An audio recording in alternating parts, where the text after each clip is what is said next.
Hello friends, welcome to healthy சமையல் vlog. இன்றைய healthy சமையல் விலாகில் நம்ம பார்க்க போகிற வீடியோஸ் என்னென்னு பார்த்தீங்கன்னா, இந்த தீபாவளி ஸ்பெஷல் பலகாரம் ரிப்பன் பக்கோடா தான் செய்ய போகிறோங்க. ஓலை பக்கோடான்னு கூட சில பேர் சொல்லுவாங்க. இது பார்த்திங்கன்னா நல்ல மொறுன்னு உள்ளே பார்த்திங்கன்னா நல்ல ஒரு சாஃப்டோடு இருக்கும். சாப்பிட்றதுக்கு அவ்வளோ டேஸ்ட்டாக இருக்குங்க. ரொம்ப ஈஸி, 10 நிமிஷத்தில் செஞ்சிடலாங்க. வாங்க எப்படி செய்யுதுன்னு பார்க்கலாம். இதுக்கு ஒரு மிக்ஸி ஜார் எடுத்துக்கோங்க. அரை கப் அளவுக்கு உடச்ச கடலையை நல்லா அரைச்சிக்கோங்க.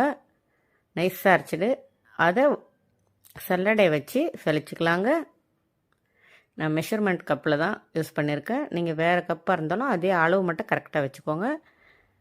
அரை கப்பு உடச்ச கடலை அதை இந்த மாதிரி நல்லா சலிச்சுக்கோங்க. இப்போ 1 கப்பு கடலை மாவு அதையும் சல்லடையில் சேர்த்து சலிச்சுக்கலாங்க. கப்பிலாம் எடுத்துடலாம். இப்போ 2 கப்பு அளவுக்கு அரிசி மாவு சேர்த்துக்கலாங்க. நீங்கள் இடியாப்ப மாவு கடையில் வாங்கின மாவாக இருந்தாலும் பரவாயில்லைங்க.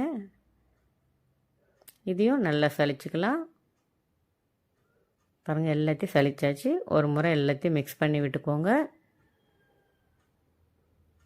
நம்ம போட வேண்டிய பொருள்லாம் இதை கூடவே சேர்த்துடலாங்க. சால்ட்டு 1 டீஸ்பூன் அளவுக்கு சேர்த்துக்கோங்க. பெருங்காயத்தூள் ஒரு அரை டீஸ்பூன் அளவுக்கு சேர்த்துக்கோங்க. எள்ளு 1 டீஸ்பூன் சேர்த்துக்கலாம். கருப்பு எள்ளு இருந்தால் சேர்த்துக்கோங்க. நான் வெள்ளை எள்ளு தான் இருக்குது, அதனால் சேர்த்துருக்கேன். ஒரு 1.25 டீஸ்பூன் அளவுக்கு காஷ்மீரி சில்லி பவுடர் சேர்த்துக்கோங்க. நெய் ஒரு 1 இல்லைன்னா 1.5 டீஸ்பூன் அளவுக்கு சேர்த்துக்கோங்க. ரொம்ப வேண்டாம். அதே மாதிரி ஆயிலெலாம் சேர்க்காதீங்க. நெய் அப்படி இல்லைன்னா வெண்ணெய் சேர்த்துக்கோங்க. இப்போது தண்ணி சேர்த்துடலாங்க. ஒரு 2.25 கப்பு தண்ணி சேர்த்துக்கோங்க. கரெக்டாக இருக்குங்க. கொஞ்சம் கொஞ்சமாக சேர்த்துட்டு எல்லாத்தையும் ஒன்று சேர கலந்து விட்டுட்டு மிக்ஸ் பண்ணி விட்டுக்கோங்க. இப்போ நல்லா பிசைஞ்சிக்கலாம். தண்ணி இன்னும் கொஞ்சம் சேர்த்துடலாங்க. கரெக்டாக 2.25 கப்பு ஆச்சு எனக்கு. உங்களுக்கு எந்த அளவுக்கு ஃபஸ்ட்டு 2 கப்பு அளவுக்கு ஊற்றிக்கோங்க. மீதம் தேவைப்படும் போது கொஞ்சமாக ஊற்றி இந்த அளவுக்கு நல்லா பிசைஞ்சிக்கோங்க. நல்லா சப்பாத்தி மாவு மாதிரி பிசைஞ்சிட்டு கொஞ்சம் சப்பாத்தியை விட கொஞ்சம் மிருதுவாக இருக்கணுங்க. பாருங்கள், இப்படி தான் இருக்கணும் மாவு. இந்த அளவுக்கு இருந்தால் போதும், கரெக்டான அளவுங்க. அவ்வளோதாங்க. மாவு எவ்வளோ ஈஸியாக ரெடி பண்ணிட்டு பாருங்கள். இப்போது இந்த முறுக்கு பிழிகிற அச்சில் இருக்கும் பாருங்கள், இந்த அச்சு கரெக்டாக இந்த ரிப்பன் பக்கோடா போடுற அச்சு எடுத்து உள்ளே ஆயில் தடவிட்டு இந்த மாவு சேர்த்துடலாங்க. பாருங்கள், ஒரு முறை இப்போவே போட்டு காட்டுறேன் உங்களுக்கு. கரெக்டாக வருது பாருங்கள். இதுதாங்க கரெக்டான பதமாவு. இப்போ நம்ம ஆயில் சூடு பண்ணிவிட்டு மீடியம் ஃப்ளேமில் வச்சுட்டு சேர்த்துடலாம். இந்த மாதிரி பிழிஞ்சு விட்டுக்கோங்க. ரொம்ப 5 நிமிஷம் கூட ஆகாதுங்க இது வேகிறதுக்கு. அவ்வளோ குயிக்காக வெந்துடும். ஈஸியான ஸ்நாக்ஸுங்க இது. பசங்களுக்கு அடிக்கடி நீங்கள் வீட்லேயே செஞ்சு கொடுத்துடலாம்.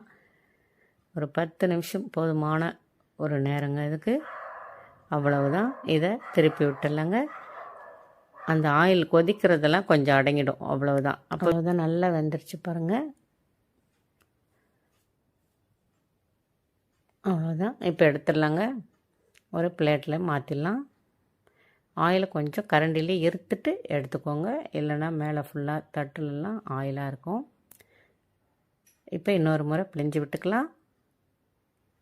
ஃபுல்லாக கூட ஒரே முறுக்கு மாதிரி கூட நம்ம பிழிஞ்சிட்டு அப்புறமா கூட பிரித்து எடுத்துக்கலாங்க. அவ்வளவுதான். நல்லா கொதிக்குது. ஒரு அடங்கிடுச்சுன்னா பாருங்கள், அப்படியே கொஞ்சமாக திருப்பி விட்டுக்கோங்க. 2 மினிட்ஸில் எல்லாமே அடங்கிடுங்க கொதிக்கிறதெல்லாம். அவ்வளவுதாங்க. இப்போ எடுத்துடலாம். நம்ம ரொம்ப ஈஸி தாங்க. இன்னும் மீதி இருக்கிறது எல்லாத்தையும் நம்ம இதே மாதிரி போட்டுக்கலாங்க. அவ்வளவுதாங்க. நம்ம சூப்பரான ஓலப்பன் பக்கோடா ரெடி ஆகிடுச்சுங்க. முறுப்பாக இருக்க பாருங்கள். நல்ல ஒரு கிறிஸ்பினஸ் இருக்குது. உள்ளே மிருதுவாக இருக்குங்க. சாப்பிட அவ்வளோ டேஸ்ட்டாக இருக்குது. கண்டிப்பாக ட்ரை பண்ணி பாருங்கள். உங்கள் தீபாவளிக்கு இந்த பலகாரம் கண்டிப்பாக செஞ்சு பாருங்கள். ஏன்னா அந்த டைமுக்கு 10 நிமிஷத்தில் செய்கிற பலகாரம் இது தாங்க. ஓகே ஃப்ரெண்ட்ஸ், எப்போவுமே சமைக்கும்போது அன்போடு சமைங்க. சுமாராக இருக்கிற சமையல் கூட சூப்பராக இருக்கும்.